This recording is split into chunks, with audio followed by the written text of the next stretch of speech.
શ્રી વલ્લભાધીશ કી જય. ગિરિરાજ ધરણ કી જય. શ્યામ સુંદર શ્યામને શ્રી ગુસાઈજી પરમ દયાળ કી જય. શ્રી ગોકુલ નાથ કી જય. દાવ દયાળ કી જય. શ્રી નવનીત પ્રિયા લાલ કી अपने माथे विराता सेव्य स्वरूप की जय. बधाई वैष्णव ने जाजा करे. जय श्री कृष्ण, जय श्री कृष्ण. શીતકાળના દિવસો ધીમે ધીમે ઠંડી આગળ વધી રહી છે. શ્રીનાથજીમાં ને વ્રજમાં પણ વ્રજવાસી જેવું માહોલ. આપણા ઘરે પણ આપણા ઘરે બિરાજતા આપણા ઠાકોરજીને આપણે ગુસાઈજીએ જે રાગભોગ શિંગાર આપ્યા છે કે ઋતુ પ્રમાણે, તો આપણે પણ આપણા ઠાકોરજીને ઋતુ પ્રમાણે લાડ લડાવીએ. હમણાં એક જણ કે ઈલાબેન કમુરતા બેહી ગયા. મેં તો મને તો એવું કંઈ ખબર નથી મારવાલા. એ કે મારે ઠાકોરજી પુષ્ટ કરાવવા, તો મારા ફઈજી એવું કીધું કે કમુરતા આમ ન કરાવાય. મેં કીધું ગોપાલ આયે સો હે દિન નીકો, પ્રભુ પધારે જ ચોઘર્યું, પ્રભુ પધારે એ જ ઉત્તમ દિવસ. આપણામાં આવું કોણે કીધું કે આમ આ દિવસે આમ કરાય ને આમ ના કરાય? મેં કીધું તો કે મારો બર્થડે આવે છે કંઈક 1 જાન્યુઆરી. કીધું કે શું, મને બહુ યાદ નથી. તો મારે એ કે ત્યારે જ, કારણ કે મારો પુનર્જન્મ થાય ને પ્રભુ ઘરે આવે તો. મેં કીધું કરાવી લો. તો એ કે કરાવાય ને? મેં કીધું મારા વાલા 3 વાર કીધું કરાવાય કરાવાય કરાવાય. મેં કીધું જો કહેવત છે કે સારા કામમાં 100 વિઘન. તમને સારો વિચાર આવે ને એમાં રાહ નહીં જોવાની, અને ખોટો વિચાર આવે ને એમાં બહુ મુલતવી રાખવાનો. એકવાર તમે સારો વિચાર મુલતવી રાખો,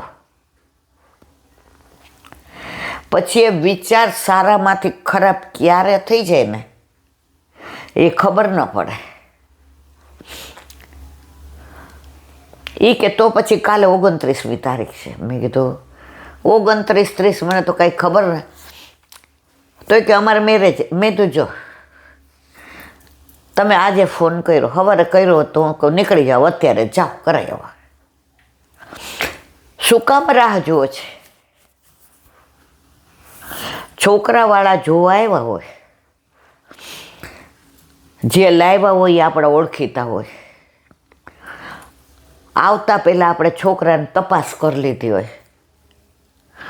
હવે આપણે અંદરથી ઈચ્છતા હોય કે એ લોકો હા પાડે, તો આપણે કાંઈ ના પાડવા જેવું છીએ નહીં.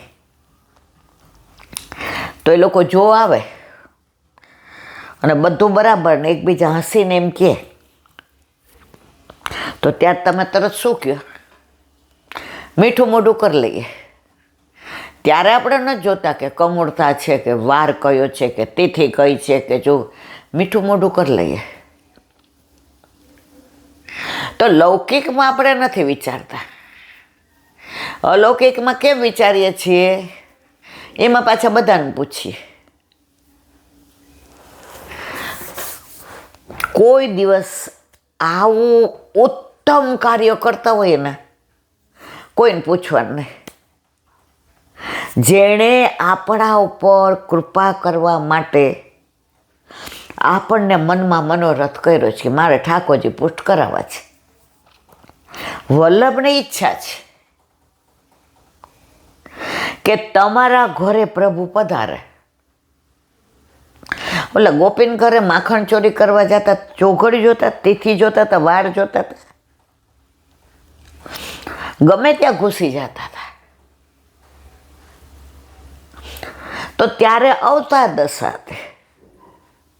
અત્યારે અનવતાર દશા છે. મને કે આજ્ઞા લઈ દો, લઈ દીધી. કાલે પહોંચી જાઓ. પ્રભુને ઉતાવળ છે કે તારા ઘરે આવવું છે. એક કીર્તન આવે છે, આંખે હટક ઘટક. એમાં ગોકુળ કી ગલી સાંકરી, પ્રભુ બધે બેઠા હોય ને આમ કાંકરી મારે. બધાય રાહ જોવે કે અમારા મટુકીને ક્યારે કાંકરી મારે. અને જેવી કાંકરી વાગે ને એટલે ધ્યાન જાય, જરૂર કે અટારન પે.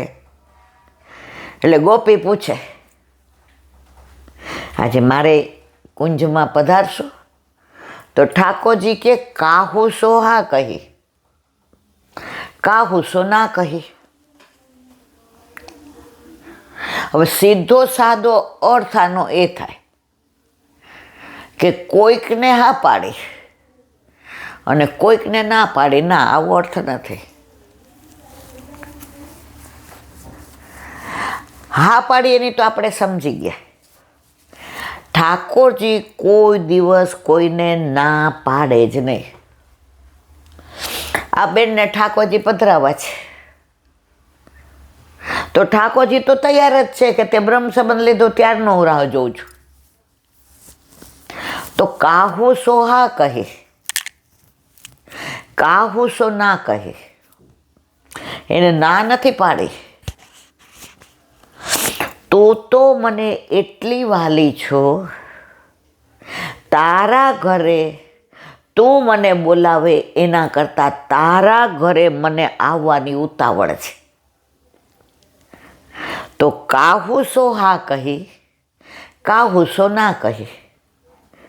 ના કહી એટલે તારા ઘરે તો આવ્યા વિના ચાલશે જ નહીં. તારા ઘરે આવ્યા વિના ચાલશે જ નહીં. હા કહી એને તો હા જ એવું નથી કહ્યું, આને તો કહ્યું તારા ઘરે તો આવ્યા વિના ચાલશે જ નહીં, એટલે કે આવીશ જ. તો આપણા ઘરે પ્રભુને પધારવું છે. નેકી ઓર પૂછપૂછ. લોટરી લાગે તો આપણે બાજુવાળાને પૂછવા જઈએ કે ચોઘડિયું સારું છે, તિથિ સારી છે, વાર સારો છે, તારીખ સારી છે, વરસ સારું છે, સમય સારો. ના, એ તો જ્યાં સુધી લોટરીવાળાને ત્યાંથી બધું લઈ આવે નહીં ત્યાં સુધી કહીએ નહીં બાજુવાળાને કે મને 1 કરોડની લોટરી લાગી છે. આવી જાય ને પછી છાપામાં ફોટો આવે એટલે લે તમને લોટરી લાગી. એ કેમ છાનું રાખ્યું? આજે ડાયમંડ સાચાનો હીરાનો હાર લાવીએ તો આજુબાજુ હગાવાલામ જ્યાં હોય ત્યાં આપણે બહાર મૂકીએ હાર 18 લાખનો. જે આવે ને એટલે જો મેં હાર લીધો. એ તો એવી જગ્યાએ રાખીએ ને કે આપણે ગોતવો પડે. તો આપણા ઘરે પ્રભુ પધારે એમાં આપણે બીજાને પૂછવાની જરૂર ખરી? ગામના મોઢે ગરણા ન બંધાય. એમાં જો 2-4 પાછા એવા નીકળી જાય ને, આ તને સુરવું પડું હે ઠાકોરજી પોસ્ટ કરાવવાનું, તું મારા કરતાં 10 વર્ષ નાની છો. અમે કહીએ છીએ, રમતા રાખીએ ને આનંદ કરીએ.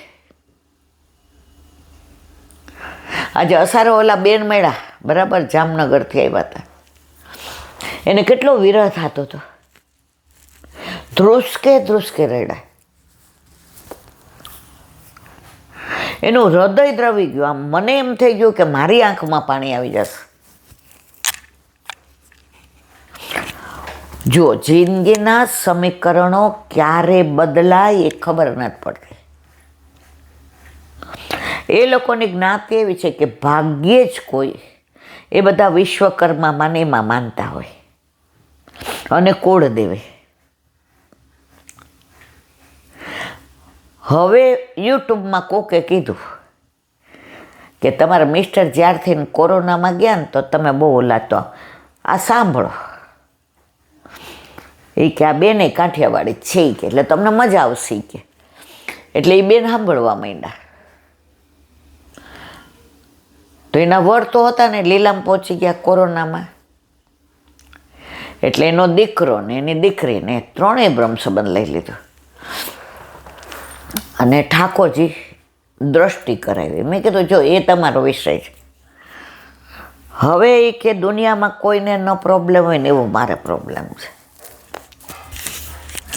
કહેવાય નહીં ને હેવાય નહીં. ઈલાબેન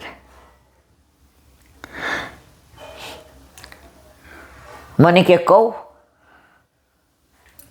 લૌકિક એટલે છે કે જો એ લૌકિક દૂર થઈ જાય ને તો હું અલૌકિકમાં આવી શકું. મેં તો કહો બાકી મારે સાંભળવું નથી. કારણ કે હવે મારા ઠાકોરજી આરતી થઈ જાય દંડવત કરીએ છીએ જેને ગોપીનાથજી દીવાના દર્શન કરીએ, ગોપાલદાસના દીવાના કરીએ, ગુસાઈજી, ગોકુળનાથજી, નટવરલાલ, ગિરિરાજ બાબા અને ગૌશાળા અને વ્રજવાસી આપણને એકાદી નાની વાત કહી દઈએ એટલે આપણે ત્યાંથી ને 9:05 નીકળી જાય એટલે 9:15 આવી જાય. એટલે રવિવારે ઠાકોરજીને અવેર થાય એટલે આકાશ એમ કે મમ્મી રવિવારે તો નિરાંતે હક લેવા દે. મેં કીધું કહો. અને ધ્રુસકે રડે. મેં કીધું મારા વાલા તમને શું તકલીફ? તબિયત તો એની દીકરી રડે. દીકરી એવી સરસ ને બોલે ચાલે તો મા દીકરી એવા કોમળ. મેં તો મમ્મી તો એ કે એ રોવા માંડી. મેં કીધું શું છે? એ કે ઈલાબેન 1.5 વર્ષથી સાંભળું છું બ્રહ્મ સંબંધ લીધો. હવે ઠાકોરજીનો વિરહ એટલો થાય તો મેં શું વાર છે? એ કે જ્યારે મારા મિસ્ટર કોરોનામાં ગુજરી ગયા તો મારો દીકરાના સેટ થવું છે અને મારી દીકરીને અહીંયા એ રીતનું ભણી છે તો હું એકલી તો ત્યાં રહું નહીં. એટલે નક્કી કર્યું કે આપણે એ પહેલાં હું એકદમ અપસેટ કારણ કે ઉંમર નાની ઓચિંતાના વયા ગયા કલ્પનાય ન કરી હોય એવા સંજોગો જીવનના થઈ ગયા. એટલે મને જેનો સંગ હતો ને એણે કીધું કે આ અમારું ડોગી છે ને એ તમે રાખો. એટલે આ લોકો આખો દિવસ ભણવા જાય તો તમને કંપની રહેશે અને અમારી પાસે 2 છે. હવે ડોગી યારે હળી ગઈ તો થોડું મન એમાં લાગી ગયું. હવે 1.5 વર્ષથી એને બ્રહ્મ સંબંધ લીધો અને 3 વર્ષથી આ ડોગી છે. એટલું બધું આમ માણસ જેવું કે આપણું મોઢું જરાક એવું જોઈએ કે આપણને રડતા જોઈએ તો આપણને આમ હવે એ કે પ્રભુનો વિરહ થાય છે. હવે તમે સત્સંગમાં એવું બોલો કે આપણા ઠાકોરજી આપણો હાથ પકડીને ગોલોકમાં લઈ જાય બીજા કોઈ નહીં તો આનું કરું શું? મેં જેને જરૂર હોય એને દઈ દે. અને તમને વિશ્વાસ હોવો જોઈએ તમે એને સાચવો છો એવું એ સાચવશે.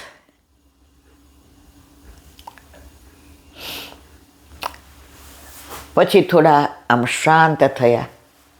મેં જોયા ગુસાઈજીના ગ્રાઉન્ડમાં તમે વ્યથા વ્યક્ત કરી છે.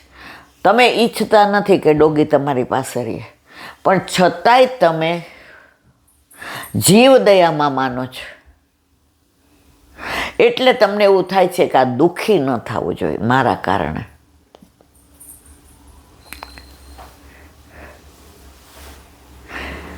મને કે બસ આ રજ અહીંયા લઈને મોઢામાં નાખીને કહું છું કે આ જીવ જ્યાં સુખી થાય ને ત્યાં હું મોકલી દઉં ને પછી ઘર ચોખ્ખું કરું ને વ્યવસ્થિત કરું ને બધું નવું લાવું અને હું ઠાકોરજી પુષ્ટ કરાવું. ઘણીવાર અસમંજસમાં લીધેલા નિર્ણયો પાછળથી બહુ નડે છે. કારણ કે જે ઘરમાં ડોગી હોય ઠાકોરજી તો એ ઘરમાં પધારે જ નહીં. હોય છે ઘણા ઘરે, એ એમનો વિષય છે, એ આપણો વિષય નથી. આજે પોપટ મેં જોઈએ જ ઘણા ઘરે, તો એ ઠાકોરજીને ગમે, કારણ કે પક્ષીઓ બહુ ગમે. બાકી આ કોઈને ગાય નથી રાખવી. ડોગીનું સાફ કરવું, ડોગીને બહાર લઈ જવાનું, ડોગીને શું કરાવવું, ડોગીને નવડાવવું, ડોગીને દવાખાને લઈ જવાનું, ડોગીને ગરમી ઠંડી ન લાગે, ડોગીને આ બિસ્કિટ ને અરે તમારી ભલી થાય.